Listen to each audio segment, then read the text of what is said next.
নমস্কার, গল্পের সাথে কিছুক্ষণে আমি প্রিয়াঙ্কা আপনাদের সকলকে স্বাগত জানাচ্ছি। আমি পাঠ করছি শ্রী তপন বন্দ্যোপাধ্যায়ের একটি উপন্যাস ঈর্ষার সবুজ চোখ। আজ আমরা এই উপন্যাসে ত্রয়োদশ পর্ব শুনব। গল্প পাঠ শুরু করার আগে আপনাদের কাছে একটা অনুরোধ, যদি গল্প পাঠ ভালো লাগে তবে গল্পটিতে একটা লাইক করে দেবেন, আর যদি সম্ভব হয় তাহলে ফ্রেন্ডস আর ফ্যামিলির সাথে একটু শেয়ার করে নেবেন।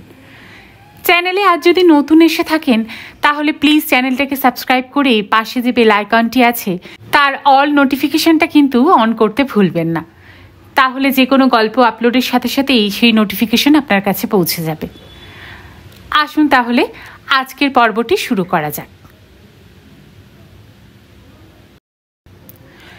রুদ্ধশ্বাসে ট্যাক্সি থেকে নেমে ট্যাক্সিওয়ালাকে ভাড়ার দ্বিগুণ বকশিস দিয়ে এক ছুটে ব্লু ওয়ান্ডারের গেট পেরিয়ে ভেতরে ঢুকে পড়ল গার্গী। ঘড়িতে তখন প্রায় রাত 11টার মতো। এত রাতে একা কখনো সে ফেরেনি আগে। নিশ্চয়ই সায়ন তার জন্য উৎকণ্ঠিত উদ্গ্রীব হয়ে ঘরময় পায়চারি করছে বহুক্ষণ ধরে।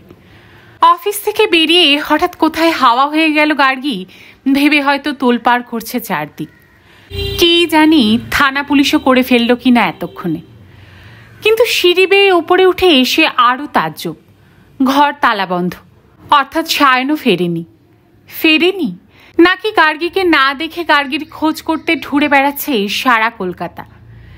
একেই তো সারা সন্ধে এক বিচিত্র রোমাঞ্চ, রহস্য আর আতঙ্কে ওতপ্রোত হয়ে কাটিয়ে এখনো নীল হয়ে আছে, তার জের এখনো কাটেনি। রেলগাড়ি চলছে গোটা হৃৎপিণ্ড জুড়ে। তার উপর সায়ন ঘরে নেই দেখে আরও এক উৎকণ্ঠায় ঘিরে ধরল তার শরীর। দ্রুত অফিসে ফোন করে জানলো সেখানেও নেই। ফ্যাক্টরিতে ডায়াল ঘুরিয়েও হদিশ পাওয়া গেল না। সম্ভাব্য আর কোন গন্তব্যে যোগাযোগ করলে তাকে পাওয়া যাবে বুঝে উঠতে না পেরে এক প্রবল হতাশায় সহসা ঝুম হয়ে গেল। তাহলে এখন সে কি করবে? নিজের ওপর ভীষণ ক্রুদ্ধ হয়ে উঠল হঠাৎ। শুধুমাত্র তার এক অ্যাডভেঞ্চারের জন্যই, হঠকারিতাই বলা যায়, সায়নের এমন হয়রানি।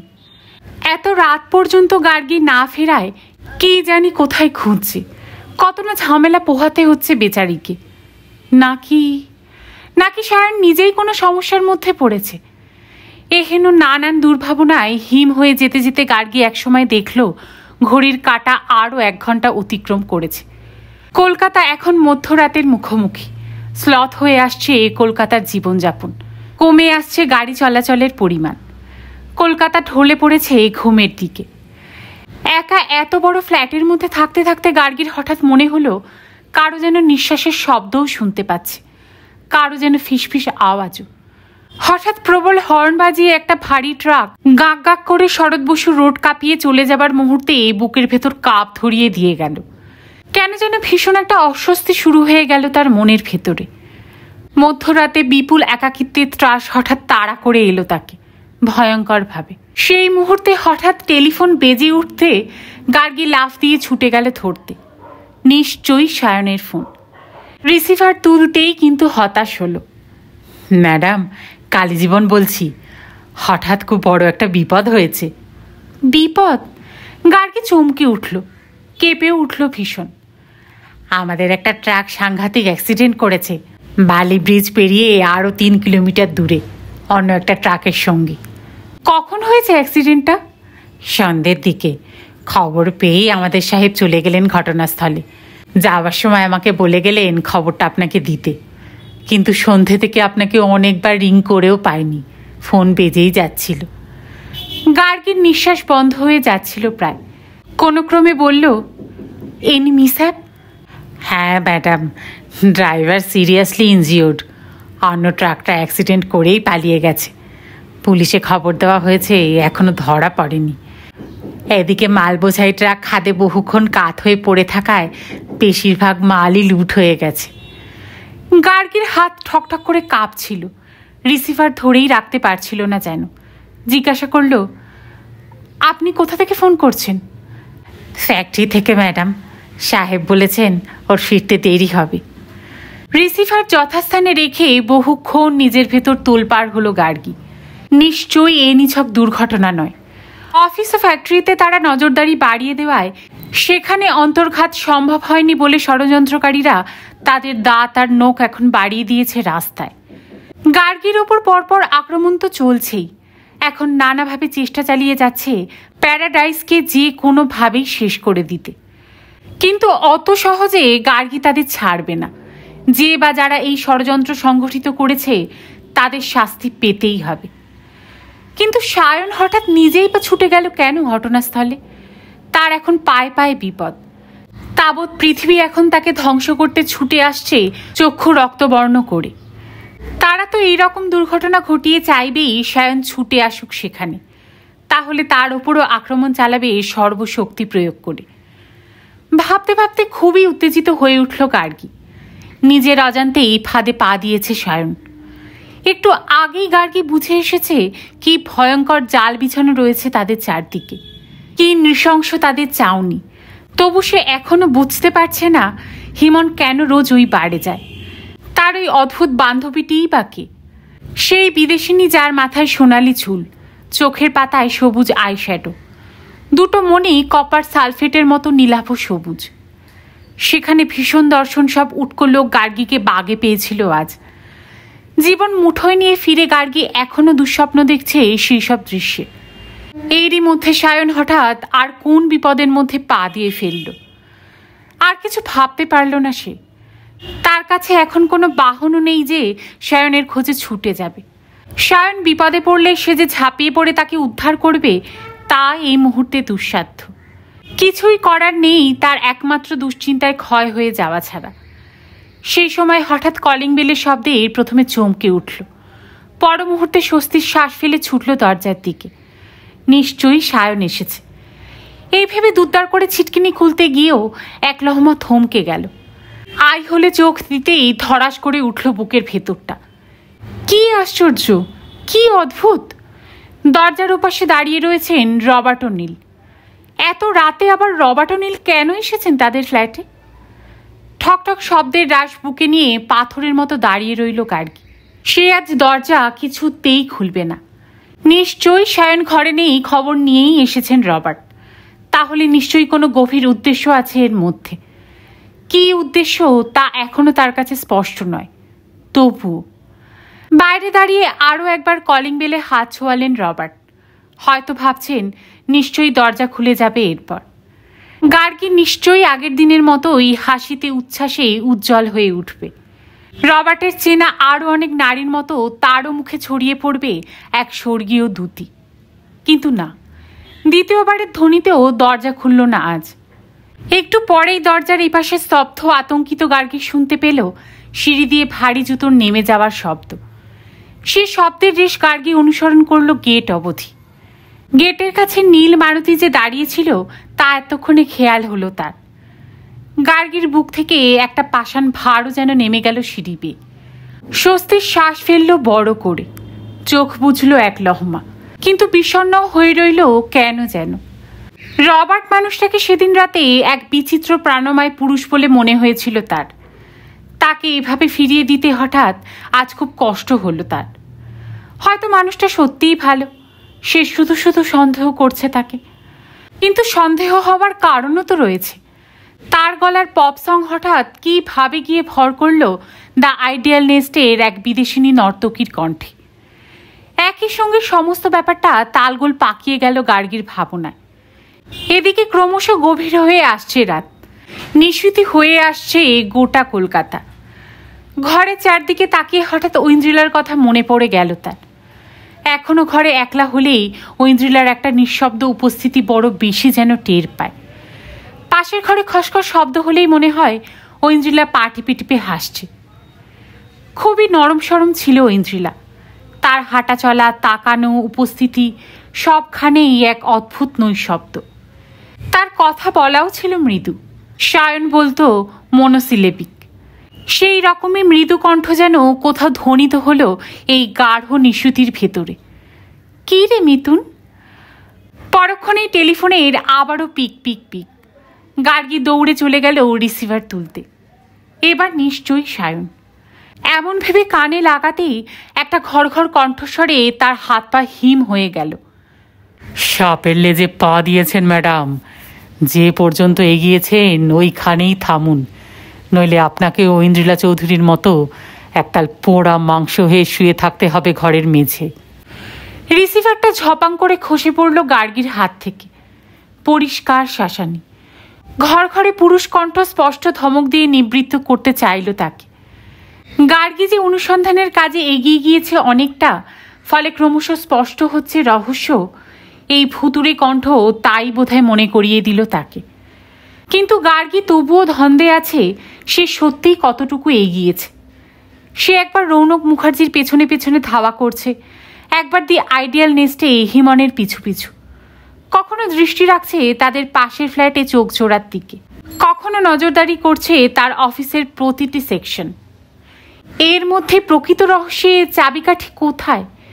কিভাবেই বা সে উদ্ঘাটিত করবে ঐন্দ্রিলার হত্যা রহস্য? ঠিকঠাক প্রমাণ না পেলে শুধুমাত্র অনুমানের ওপর নির্ভর করেই কি হত্যাকারীকে শনাক্ত করা যায়?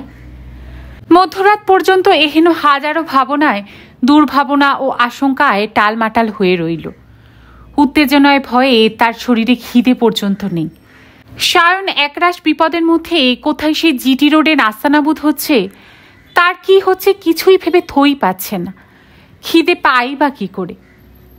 ম্যাডাম সাপের লেজে পা দিয়েছেন শব্দবন্ধটি তাকে এখনো ঘোর চিন্তায় রেখেছে। এই ঘরঘরে কণ্ঠস্বরই কি সেই স্বর যা 6 এপ্রিল ভোররাতে ঘুম ভাঙিয়ে দিয়েছিল থানার অফিসারদের? ঐন্দ্রিলার মৃত্যু সংবাদ পৌঁছে দিয়েছিল জল্লাদের মতো। সেই কণ্ঠস্বরই কি আজ গার্গীর মৃত্যুদণ্ড ঘোষণা করল পরম নিরাসক্ত ভঙ্গিতে? গার্গী এক মুহূর্ত ভাবল ফোন করে পুলিশ ইন্সপেক্টর দেবাদ্রি সান্যালকে সবকিছু জানাবে কিনা। জিটি রোডে অ্যাক্সিডেন্টের খবর, সায়নের ঘটনাস্থলে ছুটে যাওয়া, বাড়ি গিয়ে গার্গীর বিপদে পড়া, টেলিফোনের হুমকি, সব। পরক্ষণেই অবশ্য থমকে গেল। সায়নের জন্য আরও একটু অপেক্ষা করবে, তারপর না হয়। পরবর্তী কলিং বেল যখন বেজে উঠল ঘড়িতে তখন রাত 2টো। এবার আই হলে চোখ রাখতেই লাফিয়ে উঠল। হ্যাঁ, দরজার ওপাশে দাঁড়িয়ে সায়নী। দরজা খুলতেই পরিশ্রমে, টেনশনে, পর্যাপ্ত ক্লান্তিতে চুরমুর হওয়া সায়ন প্রায় টলতে টলতে ঘরে ঢুকল। তার চেহারা দেখে গার্গীও টাল খেয়ে গেল যেন। ঘরে পা দিতেই প্রথমে যে কথাটা সায়নের মুখে উচ্চারিত হলো একটা বড় দীর্ঘশ্বাসের সঙ্গে, তা হলো, অনেক চেষ্টা করেও বাঁচাতে পারলাম না গার্গী। গার্গী প্রায় আর্তনাদ করে উঠল। ড্রাইভার? সায়ন মাথা নাড়ল। কলকাতা পর্যন্ত নিয়ে এসেছিলাম ওখানকার হাসপাতাল থেকে রিলিজ করে, কিন্তু ইন্টারনাল হ্যামারেজ। তাছাড়া লাংসও ড্যামেজ হয়ে গিয়েছিল স্টিয়ারিং বসে গিয়ে। একটা পাও অ্যাম্পুট করতে হতো। গার্গী আর ভাবতে পারল না। যে বিভৎস দৃশ্য সে দেখেনি তা শুধু কল্পনা করে যন্ত্রণায় বিকৃত হয়ে গেল তার মুখ। কি সাংঘাতিক, কি ভয়ঙ্কর! বুঝলে, একটা আফসোস রয়ে গেল। লোকটার নাম বিশেন চাঁদ। মাত্র গত সপ্তাহে এসেছিল ছুটি চাইতে। 1 বছর হয়ে গেল দেশে যায়নি, বাল বাচ্চা দেখেনি। বলেছিলাম আর কটা দিন অপেক্ষা করতে, মাল ডিসপ্যাচ হয়ে গেলেই। বলতে বলতে সায়ন থামল। কথা বলতে গিয়ে গলা ধরে আসছে তার। একটু পরে আবার বলল, আজ বিকেলে যখন ট্রাক লোড হচ্ছিল, লোকটা কি উৎসাহে পিঠ চাপড়ে শক্তি যোগাচ্ছিল লোডারদের। তখনও ভাবতে পারিনি আজই তার শেষ দিন। সে রাতে অনেকক্ষণ 2 চোখের পাতা এক করতে পারল না গার্গী। সায়নের কষ্টটা অনুভব করতে পারছিল। সেও যে সায়নের মতো এই মধ্যরাত পর্যন্ত আরও এক অসহনীয় যন্ত্রণার মধ্যে কাটিয়েছে তা একবারও জানতে দিল না সায়নকে। এর মধ্যে ভোর রাতে কখন ঘুমিয়ে পড়েছিল তা বুঝতে পারেনি। যখন ঘুম ভাঙল বেলা হয়ে গেছে অনেকটা। ধর্মর করে উঠে দেখল ভোরের দিকে কখন যে 1 পশলা বৃষ্টি হয়ে গেছে তা অগোচরে থেকেই গিয়েছিল তাদের। বাতাসে সামান্য আর্দ্রতা, মেঘও আছে আকাশে, ফলে রোদের আভাস মাত্র নেই। দ্রুত বিছানা ছেড়ে উঠে ব্যস্ত হয়ে পড়ল চা করতে। চায়ের টেবিলে বসে দুজনে অনেকক্ষণ কালকের দুর্ঘটনার কথাই নাড়াচাড়া করল বিষণ্ণ গলায়। একসময় সায়ন বলল, কৌশিক দত্ত চলে যাওয়ার পর প্রোডাকশন ম্যানেজারের পোস্টটা ভ্যাকেন্টি হয়ে গেল।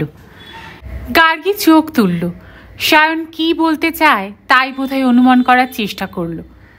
তুমি বোধহয় শুনেছ রাহুল রায় হ্যাজ বিন স্যাকড, লাইম ইন্ডিয়াতে আর নেই। গার্গী মাত্র গতকালই পেয়েছিল খবরটা। লাইম ইন্ডিয়ার চেয়ারম্যান শেষ পর্যন্ত তার কোম্পানির টলমল অবস্থা সামাল দিতে বরখাস্ত করেছেন প্রোডাকশন ম্যানেজারকে। সে চায় চুমুক দিতে দিতে আস্তে আস্তে করে ঘাড় নাড়ল। শুনেছি রাহুল রায় প্যারাডাইসে জয়েন করতে চায়। গার্গী এতক্ষণে বিস্ময় প্রকাশ করল। তাই নাকি? হ্যাঁ, ভাবছি নিয়ে নেব কিনা, তেমন ভালো কাউকে যখন হাতের কাছে পাচ্ছি না। গার্গীর ভুরুতে কোচ পড়ল। নিজেই এসেছিল নাকি? না, কালীজীবন বাবুই কাল আমার কাছে এসে বললেন। কালীজীবন বাবু? গার্গীর কাপ থেকে কিছুটা চা চলকে পড়ল যেন। একটু ভেবে নিয়ে বলল, রাহুল রায় সম্পর্কে সব খোঁজ নেওয়া হয়েছে? তা ঠিক নেই, কিন্তু লাইম ইন্ডিয়ায় বহুদিন ধরে আছে। ওর সম্পর্কে একমাত্র অভিযোগ হলো ভালো প্রোডাক্ট তৈরি করতে পারেনি আজ পর্যন্ত। কোনো নতুন ফর্মুলা বার করতে পারেনি বলেই চলে যেতে হলো ওকে। সেই প্রবলেম তো আর আমার কোম্পানিতে নেই, শুধু ফ্যাক্টরি সামাল দিতে পারলেই হবে। গার্গী তবু একমত হতে পারল না। আস্তে করে বলল, এখনই কোনো ডিসিশন নিতে হবে না, আরও কয়েকদিন যাক। সায়ন অবাক হয়ে তাকালো গার্গীর দিকে। কি বুঝলো কে জানে, তারপর মৃদু হেসে বলল, ঠিক আছে, এমডি যখন চাইছেন না তাহলে থাক। গার্গী বুঝে উঠতে পারল না সায়ন তার এই সিদ্ধান্তে খুশি হয়েছে না অখুশি।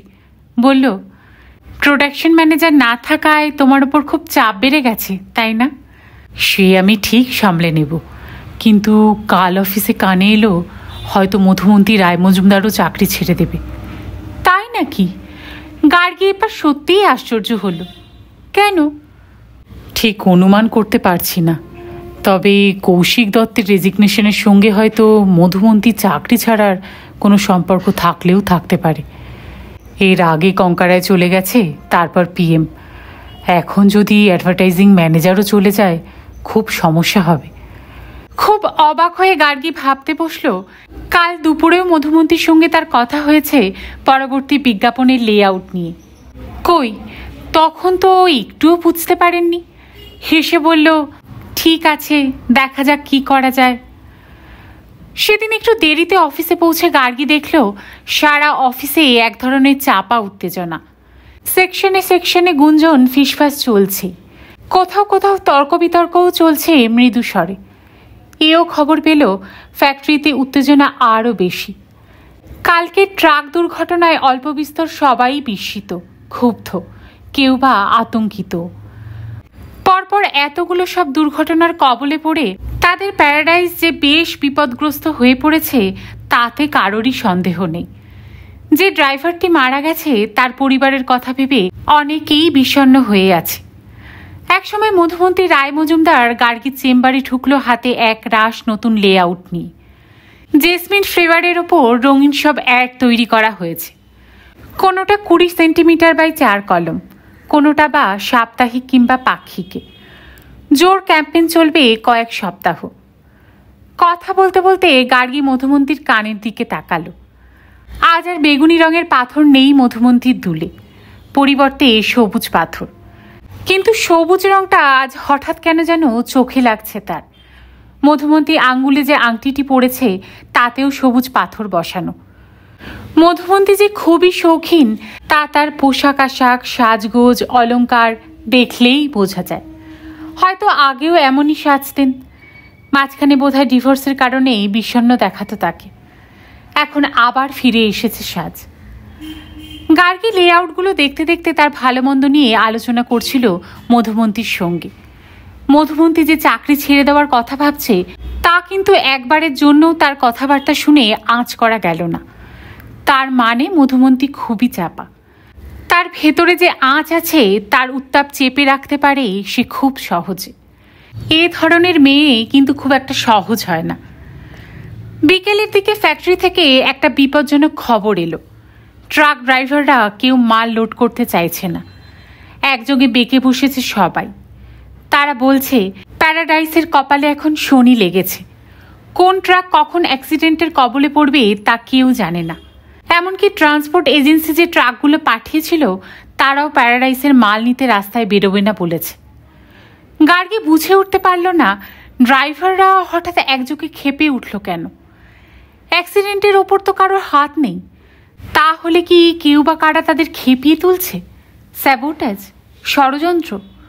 এবার খোলাখুলি আক্রমণ করছে যাতে আর মাল ডিসপ্যাচ না হতে পারে। সায়নের চেম্বারে গিয়ে দেখল সংবাদ পেয়ে সে গাড়ি নিয়ে বেরিয়ে গেছে ফ্যাক্টরিতে। অনেক রাত পর্যন্ত যে খবর পাওয়া গেল তাতে জানা গেছে কোনো সুরাহা হয়নি। কোনো ট্রাকই আর প্যারাডাইসের মাল নিয়ে ডিউটিতে বেরোবে না বলে ধনুর্ভঙ্গ পণ করেছে। তার মানে প্রোডাক্ট আর পৌঁছবে না মার্কেটে।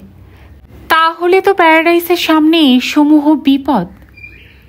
গভীর রাতে হতাশ বিষণ্ণ মুখে ফিরে এসে সায়ন জানালো সারাদিন তার সমস্ত চেষ্টাই ব্যর্থ। কোনো ট্রাক ড্রাইভারই আর প্যারাডাইস প্রোডাক্টসের সাবান বহন করবে না বলে পরিষ্কার জানিয়ে দিয়েছে। তাদের এই জোট বেঁধে মাল বইতে অস্বীকার করা, এটা অন্তর্ঘাত, উদ্দেশ্যমূলক নাকি শতপ্রণোদিত, তা না সায়ন না গার্গী কেউই বুঝে উঠতে পারল না। অনেক রাত পর্যন্ত আলোচনা করেও কিভাবে এই কঠিন সমস্যার মোকাবিলা করা যায় তার কোনো উপায়ও খুঁজে পেল না ওরা। শুধু মনে হলো তাদের এই উদ্যোগ, পরিশ্রম সবই হার মানছে কোনো প্রবল শক্তির কাছে। প্রায় মাঝরাতের দিকে যখন তাদের কারোরই চোখে ঘুম নেই, হঠাৎ পাশের ফ্ল্যাট থেকে চন্দ্রদেবীর চিৎকার শোনা গেল। সেই জাহাবাজি গলার তুমুল দাপানি নয়, ক্রুদ্ধ অথচ উৎকণ্ঠা মেশানো। গার্গী বিছানা থেকে উঠে জানলার পর্দা সরিয়ে বোঝার চেষ্টা করল ঘটনাটা। রবার্ট ও নীল অন্যদিনকার মতো ফিরে যাননি আজ। অনুচ্চ কণ্ঠে এটা ওটা বলে তিনি সামাল দেওয়ার চেষ্টা করছেন চন্দ্রদেবীকে। তবু তার উচ্চকিত স্বর, কথাবার্তার ধরন শুনে মনে হলো এমন কোনো ঘটনা যা ব্লু ওয়ান্ডারের জীবনযাত্রার পক্ষে অস্বাভাবিক শুধু নয়, অসম্ভব কোনো কিছু। জিজ্ঞাসা চোখে গার্গী তাকালো সায়নের দিকে। কি ব্যাপার বলো তো? সায়ন ঠোঁট ওল্টালো। কি আবার? নিশ্চয়ই রবার্ট আরও নতুন কোনো সুন্দরী রূপসী বান্ধবী জুটিয়েছেন। অতএব পুরনো বান্ধবী পুনরায় ঈর্ষায় জর্জর। মাঝরাতে হৈরৈ কাণ্ড করে নতুন অ্যাফেয়ারটিতে ব্রেক কষতে চাইছেন। সত্যিই আশ্চর্য এই জুটি। দম্পতি না হয়েও বৃদ্ধ বয়স পর্যন্ত দাম্পত্য কলহ চালিয়েই গেলেন। কিন্তু ওসব ভাবনা এখন থাক। ট্রাক ড্রাইভারদের গাড়ি চালাতে রাজি না করাতে পারলেই নতুন প্রোডাক্ট সব জমে যাবে স্টোরে। সেক্ষেত্রে ফ্যাক্টরিতে প্রোডাকশনও বন্ধ করে দিতে হবে কাল থেকে। গার্গী দাঁত দিয়ে ঠোঁট কামড়ে ধরল তার অভ্যাস মতো। ঠিক আছে, তাহলে কালই আমি না হয় একবার চেষ্টা করব মেটাতে। অফিসে না গিয়ে ফ্যাক্টরিতে যাব প্রথমে। সায়ন অবাক হলো, তারপর স্বস্তির শ্বাস ফেলে একটু হাসল।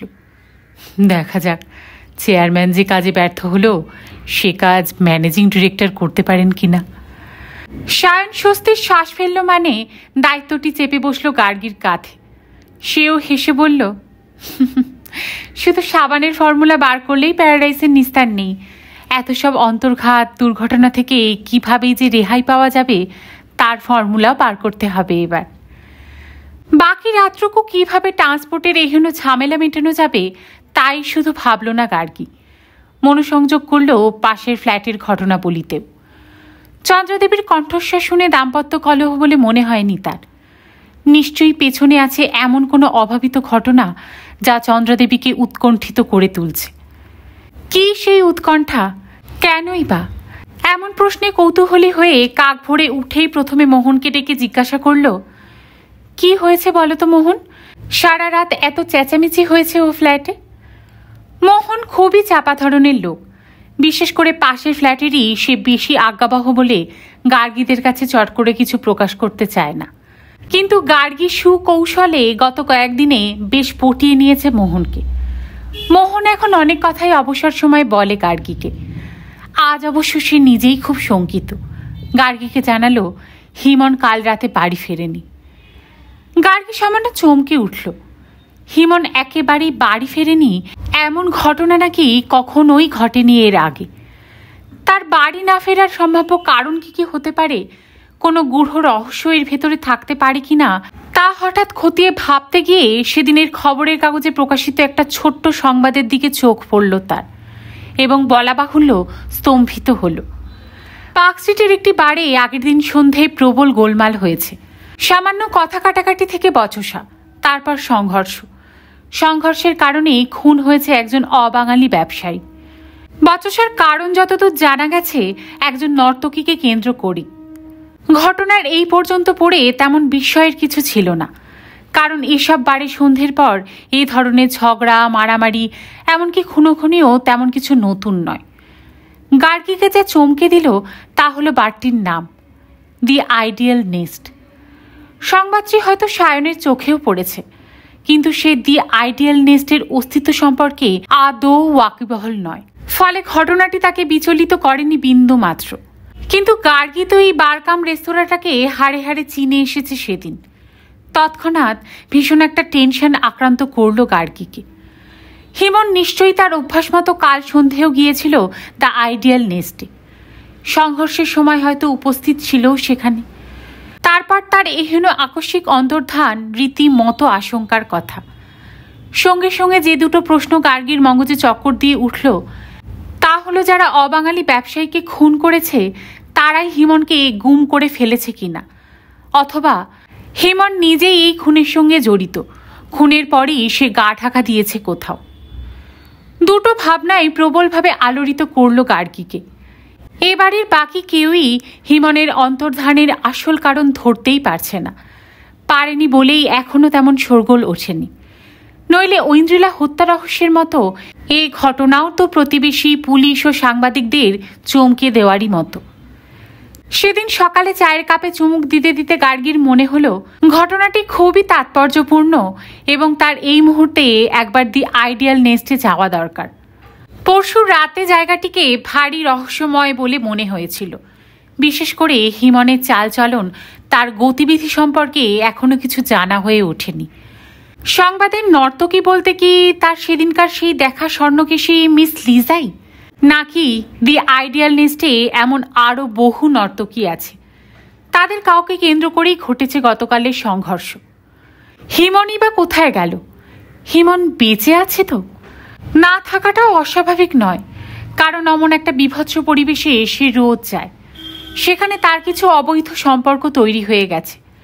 অতএব তার চরিত্রগত দিকটা ভারী রহস্যে মোড়া। এই ধরনের জায়গায় যে কোনো মুহূর্তে যা কিছুই ঘটা সম্ভব। অবৈধ যে কোনো ব্যাপারই মানুষকে অকারণ জটিলতায় নিয়ে যায় শেষ পর্যন্ত, যার পরিণতিতে এহেন খেসারত। দি আইডিয়াল নেস্টে যাওয়ার ভাবনাটা খুবই ভাবিত করল গার্গীকে। দিনের বেলায় তো নয়ই, সন্ধ্যের পরও ছদ্মবেশে যাওয়া বোধহয় খুবই ঝুঁকির কাজ হবে। বিশেষ করে একা কোনো মহিলার পক্ষে ওরকম জঘন্য পটভূমিকায় পা দেওয়া মানেই হাজারো বিপদ ডেকে আনা। কিন্তু কেন যেন গার্গীর কেবলই মনে হচ্ছে এই ছোট্ট অথচ নৃশংস ঘটনাটি থেকে রহস্যের কোনো হাল হদিশ উন্মোচিত হলেও হতে পারে। অতএব আরও একবার আজ সন্ধ্যে সে এই দুঃসাহসিক প্রচেষ্টায় রত হবে।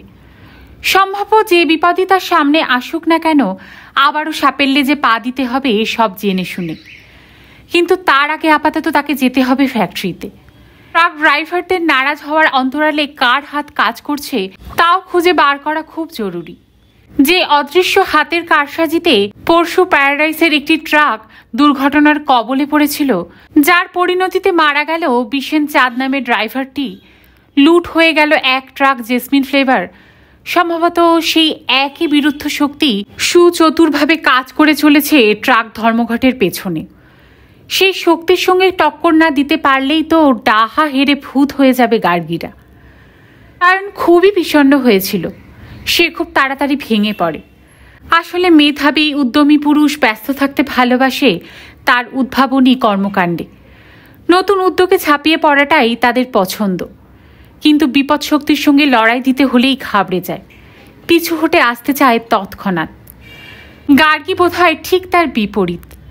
তার মেধা তেমন নেই যে নতুন কিছু আবিষ্কার করে চমকে দিতে পারে পৃথিবীকে, কিন্তু প্রতিপক্ষের সঙ্গে যুদ্ধে পিছপা হয় না।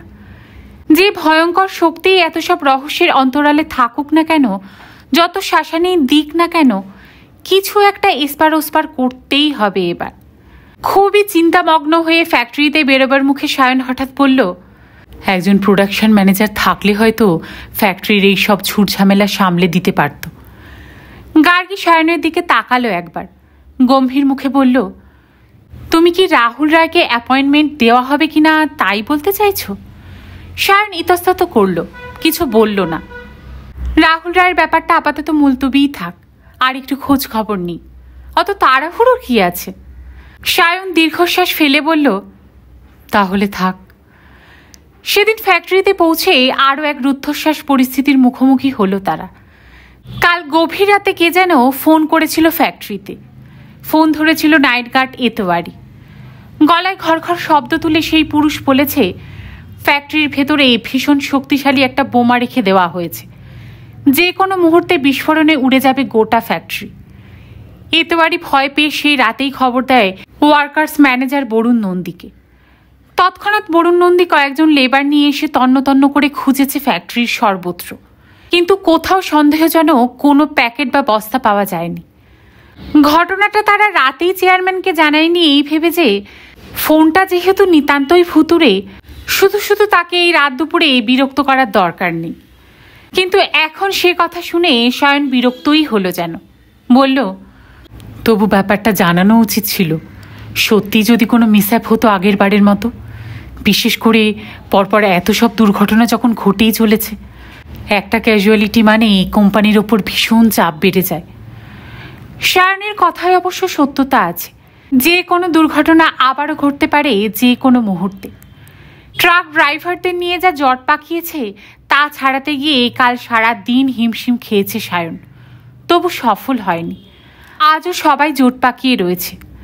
সকাল থেকে একটা ট্রাকও ছাড়েনি ফ্যাক্টরির গেট থেকে। কাল থেকে তো মাল লোডই হয়নি। গার্গী বহুক্ষণ ধরে ভেবে চলেছিল কিভাবে এই ঝামেলার ফয়সলা করা যায়। ফ্যাক্টরির কোনো অফিসারকে না ডেকে সে একাই বসলো সমস্ত ট্রাক ড্রাইভারদের নিয়ে। দীর্ঘ সময় ধরে তাদের কথা শুনল মন দিয়ে, অন্তত ঘণ্টা দেড়েক। যার মনে যত শঙ্কা ভীতি জমা হয়েছিল সব মন উজাড় করে বলে দিল একে একে। আশঙ্কা ও ভয়ের সঙ্গে কিছু অভিযোগ, কিছু দাবি দেওয়ার কথাও শুনল ধৈর্য ধরে।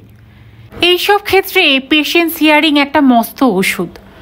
যখন সব কথা নিঃশেষ করে বলা হয়ে যাবে, মনের ক্ষোভও কমে যায় অনেকখানি। সমাধানের ক্ষেত্রেও অমনি প্রস্তুত হয়ে যায়। দাবি দেওয়ার কথাই প্রথমে মেনে নিল গার্গী। অভিযোগের প্রতিকার করবে এমন আশ্বাসও দিল। সবশেষে বলল, প্যারাডাইস প্রোডাক্টস যে ঘোর প্রতিবন্ধকতার মুখোমুখি, তা এইভাবে চলতে দিলে হয়তো কোম্পানি বন্ধ হয়ে যাবে এরপর। দুর্ঘটনায় তা রোজ রোজ ঘটে না। বিশেন যাদের পরিবারকে শুধু এককালীন ক্ষতিপূরণই দেওয়া হবে তা নয়, তার পরিবারের একজনকে তারা কোম্পানিতে বহাল এখনই করবে। কিন্তু এতেও যখন কোনো কোনো ড্রাইভার বলল তারা রাস্তায় বেরোতে ভয় পাচ্ছে, গার্গী দমে না গিয়ে বলল, ঠিক আছে, কাল সকালে মাত্র একটি ট্রিপই হবে। কৃষ্ণনগর যাওয়ার জন্য যে ট্রাকটি গত দুদিন ধরে মাল লোড হয়ে অপেক্ষা করছে, আমি সেই ট্রাকের সামনের সিটে বসে যাব। যদি দুর্ঘটনা ঘটে তাহলে আমার ওপর দিয়েই হোক। ড্রাইভাররা পরস্পর চোখাচোখি করল। কোম্পানির মালকিন নিজেই ট্রাকের সওয়ারি হতে চাইছেন, সেটা হয় কিনা, হওয়া সম্ভব কিনা তা তারা ঠিক বুঝে উঠতে পারল না। গার্গী পুনর্বার বলল, তাহলে কাল ভোর 6টায় রওনা হব, যাতে সন্ধ্যের আগেই মাল খালাস করে ফিরে আসা যায়। যদি তারপরও কারো দ্বিধা থাকে তাহলে পরশু আবার বেরোবো অন্যদিকে, কাটোয়া কিংবা বনগা অথবা কাকদ্বীপ। জীবনলাল নামে একজন ড্রাইভার বলল, আমরা একটু ভেবে দেখি। ভাবাভাবির তো কিছু নেই জীবনলাল, তোমাদের সব দাবি দাওয়াই তো মেনে নেওয়া হয়েছে। একমাত্র ভয় ছিল দুর্ঘটনার। আমি সঙ্গে থাকলে কোনো দুর্ঘটনাই যে ঘটবে না সে ব্যাপারে আমি নিশ্চিত। অতএব কাল ভোর থেকেই ডেসপ্যাচ শুরু হোক। দিন 7 মধ্যে সমস্ত ডেলিভারি করে ফেলতে পারলে একদিন ফ্যাক্টরিতে সবাই মিলে ভোজ হবে। আরও আধ ঘন্টা তুমুল কচকচানির পর সবাইকার প্রতিরোধ ভেঙে পড়ল একসঙ্গে। ঠিক হলো ট্রাকের সঙ্গে মাল কিনে যাওয়ার দরকার নেই। তবে কাল ভোরে গার্গী নিজে দাঁড়িয়ে থেকে একে একে সব ট্রাকেরই রওনা করিয়ে দেবে ফ্যাক্টরির গেট থেকে। শুধু মালকিনের অনুরোধেই তারা কাল পথে ট্রাক নামাবে। কিন্তু যদি আবার কোনো দুর্ঘটনা ঘটে, গার্গী দৃঢ় কণ্ঠে বলল, কোনো দুর্ঘটনা ঘটলে তারা বা তাদের পরিবার যে সুযোগ সুবিধা চাইবে কোম্পানি তাই মঞ্জুর করবে। আবেগের বশে অনেকখানি প্রতিশ্রুতি দিয়ে ফেলল গার্গী। সায়ন এতক্ষণ ফ্যাক্টরির ভেতর প্রোডাকশনের কাজ দেখতে ব্যস্ত ছিল। তাকে এতক্ষণের সমস্ত আলোচনা পুঙ্খানুপুঙ্খ ধারা বিবরণীর মতো বলে গেল গার্গী। সায়ন মুখে হাসি ফুটিয়ে বলল, যাই হোক, অসম্ভবকে যখন সম্ভব করেছ, আশা করা যায় শেষ রক্ষা হবে। অসম্ভবকে সম্ভব করতে পারলেও ভেতরে ভেতরে ভীষণ উত্তেজিত বোধ করছিল গার্গী। তার এত মেহনতের পরও যদি কোনো মিসহ্যাপ হয়, কোম্পানির কারো কাছেই সে মুখ দেখাতে পারবে না। প্রবল গোলমাল দেখা দেবে কর্মীদের ভেতরে। কর্মীদের তো ধারণাই আছে মালিকপক্ষ নানান প্রতিশ্রুতি দিয়ে বিপদের মুখে ঠেলে দেয় স্বল্প বেতনের শ্রমিক পক্ষকে। এছাড়া আরও একটি বিপজ্জনক কারণে টেনশন চালিয়ে যাচ্ছিল গার্গীর ভেতরে। সে ফ্যাক্টরি থেকে অফিস যাবে, সেখান থেকে বেরিয়ে সোজা দি আইডিয়াল নেস্ট। জেনে শুনেই সে বিপদের ঝুঁকি নিয়েছে শুধু এই আশায় যে হয়তো কোনো সত্য উদ্ঘাটিত হতে পারে ওখান থেকে। অফিসে গিয়ে অবশ্য একটা স্বস্তির সংবাদ পাওয়া গেল। মাইক্রোসিস্টেম ডিটারজেন্ট পাউডারের তৈরির মেশিনটির বিপর্যয়ের জন্য যে পার্টসটির বিদেশ থেকে আসার কথা ছিল, এতদিনে সেটিও রওনা দিয়েছে প্যারাডাইজ প্রোডাক্টসের উদ্দেশ্যে। খবরটি পেয়ে ভারী উৎফুল্ল দেখাচ্ছে সায়নকে। গার্গীকে তার চেম্বারে ডেকে বলল, যদি সব ঠিকঠাক চলে তাহলে দিন 15-এর মধ্যেই ডিটারজেন্ট পাউডারের উৎপাদনও শুরু করে দিতে পারবো। জেসমিন ফ্লেভারের পর আরও একটি নতুন উপহার দেবে প্যারাডাইজ। ভালো দেখে তার একটা নাম ভেবে ফেলো দেখি। আজ সায়নকে বলেই একটু আগে আগে অফিস থেকে বেরিয়ে পড়ল গার্গী। গাড়িতে উঠেই ফুটটুসকে বলল, পার্ক স্ট্রিট। পার্ক স্ট্রিটে এসে যে বাড়িটির সামনে ফুটটুসকে গাড়ি দাঁড় করাতে বলল গার্গী, তার সামনে বার শব্দটি লেখা দেখে হয়তো বিস্ময়ের আর অন্ত রইল না ফুটটুসের। তার মেম সাহেব কিনা বাড়ি ঢুকছে হঠাৎ। তারপর হয়তো ভাবল, বড়লোক বাড়ির কেতা তো এই রকমই হবে। গার্গীর ভেতরে তখন এক অন্যরকম কাপ।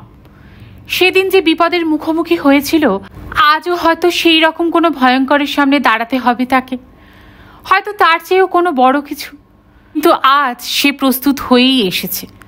বিপদ কোন দিক থেকে আসবে জানা থাকলে তার সম্মুখীন হওয়ার ঢের সহজতর কাজ। হয়তো হিমন এখানেই কোথাও আছে আত্মগোপন করে। গাড়ি থেকে নেমে গেট খুলে সবুজ লনের ঘাস পার হলো গার্গী। ভেতরটা তার কাঁপছে তখন। কাল সন্ধে এখানেই খুন হয়ে গেছে একটি, নিশ্চয়ই তার জের আজও থাকবে। কিন্তু বাড়ির গেটের কাছে পৌঁছে ভারী অবাক হলো গার্গী। দরজায় মস্ত একটা তালা ঝোলানো। বাইরে অপেক্ষামান দুজন দারোয়ানকে না দেখে একটু সন্দেহ হচ্ছিল তার। তালা দেখে পুরোপুরি নিশ্চিত হলো যে সম্ভবত থানা থেকেই সিল করে দিয়েছে বাড়িটি। দি আইডিয়াল নেস্ট বন্ধ দেখে যেমন হতাশ হলো, তেমনি বহুক্ষণ জমে থাকা এক বিপুল টেনশনের হাত থেকেও মুক্তি পেল গার্গী। যে ভয়ঙ্কর অভিযানের পথে পা বাড়িয়েছিল তাতে প্রবল ঝুঁকি ছিল নিঃসন্দেহে। জীবন সংশয় হওয়াটাও অসম্ভব ছিল না। এখন মনে হলো কাঁধের ওপর থেকে নেমে গেল গোটা মন্দার পর্বত।